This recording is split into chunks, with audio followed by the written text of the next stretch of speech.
अस्सलाम वालेकुम स्टूडेंट्स। आज जो हम क्लास फर्स्ट ईयर केमिस्ट्री का चैप्टर 8 का टॉपिक डिस्कस करने लगे हैं, एक बिल्कुल छोटा सा टॉपिक है, अक्सर शॉर्ट क्वेश्चंस में आ जाता होता है या किसी का पार्ट बन के, और बहुत ही इजी है। वो है टाइट्रेशन। टाइट्रेशन क्या होती है, इसके मतलब शायद आप लोगों ने प्रैक्टिकल्स भी कर लिए होंगे, लेकिन टाइट्रेशन एक ऐसा मेथड होता है to find the volume of a standard solution. अब स्टैंडर्ड सोल्यूशन किसको कहते हैं? ऐसा सोल्यूशन जिसकी मोलैरिटी आपको गिवन हो, जो पता हो आपको उसकी मोलैरिटी, तो उसको हम स्टैंडर्ड सोल्यूशन कहते हैं।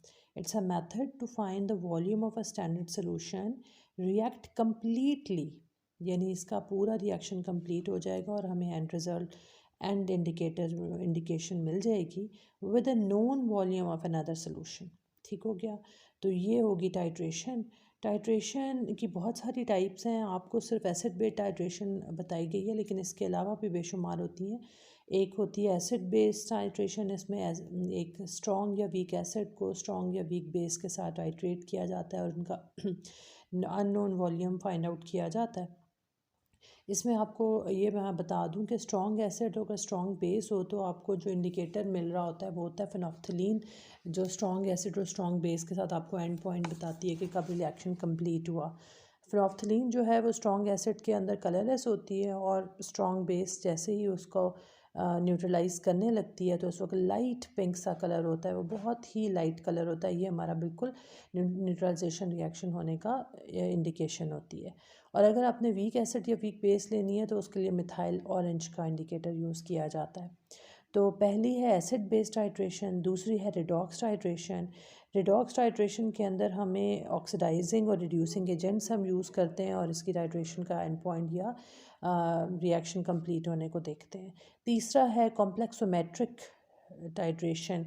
कॉम्प्लेक्सोमेट्रिक टाइट्रेशन में आपको मेटल लिगेंड कॉम्प्लेक्शंस रिएक्शन मिलते हैं, आप मेटल्स के साथ मुख्तलिफ तरह की रिएक्शंस करते हो। फिर है पोटेंशियोमेट्रिक टाइट्रेशन, इसकी फर्दर भी काफ़ी टाइप्स होती हैं, लेकिन इसमें सबसे ज़्यादा जो यूज़ होने वाली टाइप है वो है प्रेसिपिटेशन टाइट्रेशन। पोटेंशियोमेट्रिक टाइट्रेशन के अंदर क्या होता है कि आप एक potential measure, it involves a measurement of a certain potential of a suitable indicator.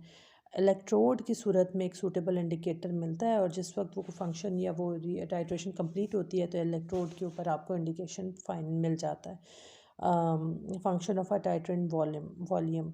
तो इसमें प्रेसिपिटेशन रिएक्शन जो वो हो रहा होता है, तो इसमें जब प्रेसिपिटेट्स नज़र आना शुरू होते हैं तो हमारी टाइट्रेशन कंप्लीट हो जाती है। तो ये तो आपको एक थोड़ा सा एक्स्ट्रा से इंफॉर्मेशन देनी थी। अब हम देखते हैं कि टाइट्रेशन का प्रोसीजर क्या होता है एसिड बेस्ड टाइट्रेशन का। इसमें हम क्या करते होते हैं कि आमतौर पे जो एसिड होता है उसको हम ब्यूरेट के अंदर रखते हैं और फिर fixed volume of a base जो है वो कॉनिकल फ्लास्क में डालते हैं और पिपेट की मदद से डालते हैं मेजर करने के बाद, और उसमें फ्यू ड्रॉप्स और एसिड के जो है ना उसमें इंडिकेटर के भी डाल देते होते हैं। फिर हम ड्रॉप बाय ड्रॉप एसिड को ब्यूरेट में से गिराते हैं कॉनिकल फ्लास्क के अंदर। हमने कॉनिकल फ्लास्क के अंदर बेस भी डाल दी हुई है और उसके अंदर हमने एसिड वो इंडिकेटर के कतरे भी डाल दिए हैं। The change of colour indicates the end point of a titration. In the neutralization of a strong acid with a strong base, phenolphthalein is used as an indicator. It imparts light pink color to the base solution. ठीक है? At the end point, solution is just become colorless. ठीक है? पहले ये colourful होगा base के अंदर और जब एसिड के साथ न्यूट्रलाइज होगा तो लाइट पिंक कलर हो जाएगा, यानी बिल्कुल कलरलेस होने के करीब ही होगा, वो ऑलमोस्ट कलरलेस हो जाएगा।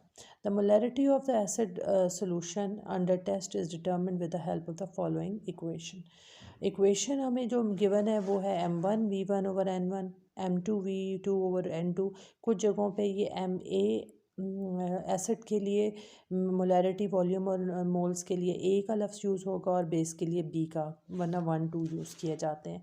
तो M1 या ए जो है, बी जो है, M1 या MB जो है मोलैरिटी ऑफ द बेस है, V1 या VB volume of the base है taken in the flask, N1 या NB जो है number of moles of the base in the balanced equation है।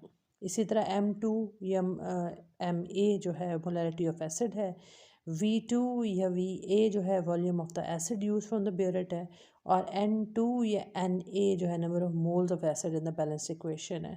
The unknown parameter can be calculated if other parameters are known. इसमें बाकी आपको 6 में से 5 नोन होंगे और आपने 6th को जो अननोन होगा उसको फाइंड आउट करना होगा।